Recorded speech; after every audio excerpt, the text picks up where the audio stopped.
AI makes mistakes all the time. That's not the problem. The real problem is what happens when it sounds confident.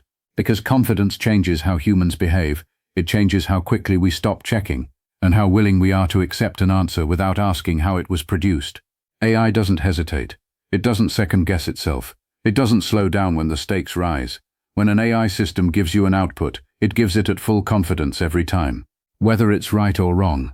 And that confidence feels like intelligence. We're wired to trust certainty, especially when it comes wrapped in clean language, neat formatting, and instant responses.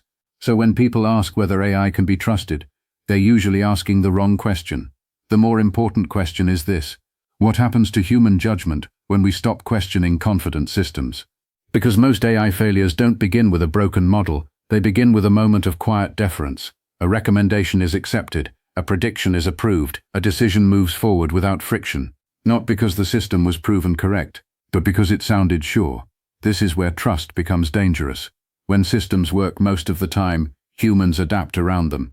We stop verifying small details. We stop asking for second opinions. And eventually, we stop noticing when the system shifts from being a tool to being an authority. Not because anyone decided to surrender control, but because the system made it feel unnecessary. This happens quietly. The better a system performs, the more invisible its assumptions become. And those assumptions don't live in code alone. They live in how people interpret outputs, how organizations set thresholds, and how responsibility gets distributed. When something goes wrong, there's rarely a single moment of failure. There's a chain. A model produces an answer. A human accepts it without friction. A process moves forward. And the outcome feels inevitable in hindsight. But inevitability is an illusion. Most AI systems don't break suddenly. They drift. They operate correctly within narrow definitions of success, while slowly diverging from real-world complexity.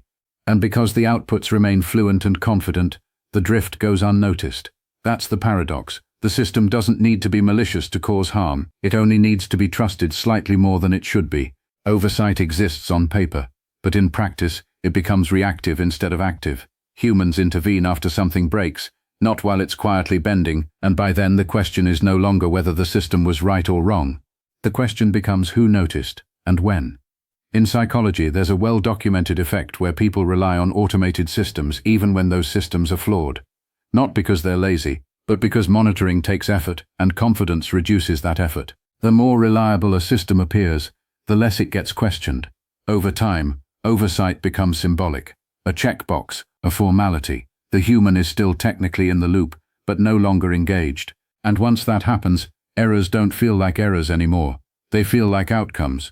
This is why so much AI harm happens after a system is approved, not before. The model passes testing, the deployment is signed off, and then the system enters the real world, where context shifts faster than any dataset can keep up. Edge cases appear, assumptions break, but the confidence remains, and confidence is persuasive. AI doesn't know when it's wrong. It doesn't feel uncertainty unless we deliberately design it to. So when it speaks with certainty, what we're really seeing is a mirror. It reflects our expectations back at us. If we expect precision, it gives us precision. If we expect fluency, it gives us fluency. And if we expect authority, it gives us something that feels a lot like authority. But authority without understanding is just momentum. The danger isn't that AI will replace human judgment. The danger is that we'll outsource judgment gradually, without noticing. One decision at a time, one approval at a time, one confident answer that feels easier to accept than to challenge. AI isn't wrong. It's doing exactly what it was designed to do. The real risk is how quickly we trust it to be right. Narration text ends here.